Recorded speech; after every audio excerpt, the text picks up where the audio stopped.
Hey, mein Name ist Dominik, willkommen auf meinem Kanal. Heute geht es um das Thema Selbstvertrauen. Selbstvertrauen ist so wichtig für deinen Erfolg, für dein Glück im Leben und einfach für deine Zufriedenheit. Und ganz viele Leute haben Probleme mit Selbstvertrauen oder sagen selber von sich, hey, ich habe überhaupt kein Selbstvertrauen. Aber ich glaube, es ist wichtig erstmal zu definieren, hey, was ist eigentlich Selbstvertrauen? Selbstvertrauen setzt sich aus den Worten zusammen selbst und Vertrauen. Das heißt, du vertraust dir selbst.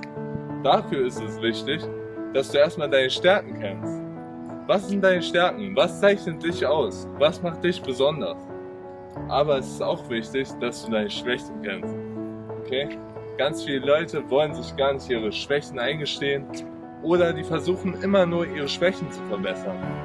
Aber eigentlich geht es im Leben darum, deine Stärken noch weiter auszubauen, weil die machen dich einzigartig. Und ich sage nicht, dass das immer einfach ist. Natürlich gibt es Rückschläge im Leben, natürlich gibt es Momente, in denen du einfach unglücklich bist. Aber Selbstvertrauen bedeutet, dass du darauf vertraust, dass du es hinbekommst. Deine Stärken werden das irgendwie möglich machen. Und Selbstvertrauen ist selten angeboren. Niemand kommt mit Selbstvertrauen auf die Welt. Selbstvertrauen ist häufig einfach von der Erfahrung abhängig. Ich gebe dir ein gutes Beispiel. Dein erster Kuss, warst du bei deinem ersten Kuss besonders selbstbewusst, selbstsicher oder warst du eher aufgeregt und hattest Angst, irgendwie einen Fehler zu machen? Du hast es trotzdem irgendwie hinbekommen, hast deine Erfahrung gesammelt und irgendwann fiel es dir leichter. Du hast gemerkt, hey, es klappt und du hast Selbstbewusstsein entwickelt.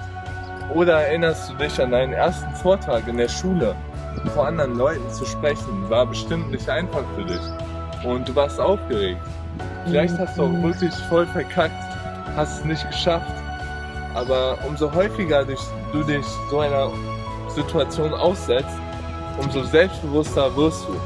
Und umso einfacher wird das für dich, weil du Erfahrungen sammelst. Erfahrungen, die dich mit so Situationen umgehen lassen. Also, wenn du das weißt, wenn du deine Stärken und deine Schwächen kennst, dann weißt du auch, was macht dich besonders und dann konzentrierst du dich darauf. Und du wirst nicht so Fehler machen, wie viele Leute leider machen.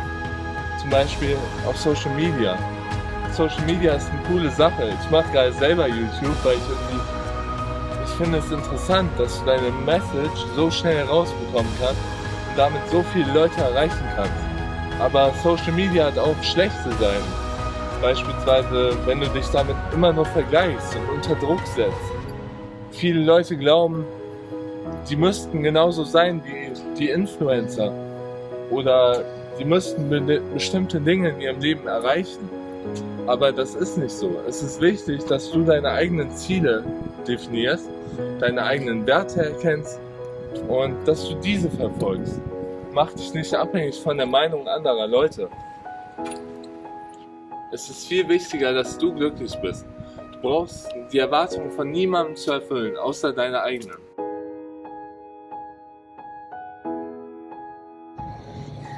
Wenn du das verstanden hast, dann wird dir das Leben deutlich einfacher fallen. Du wirst mit Rückschlägen besser umgehen, weil du auf dich selber vertraust und weil du weißt, dass du es hinbekommst.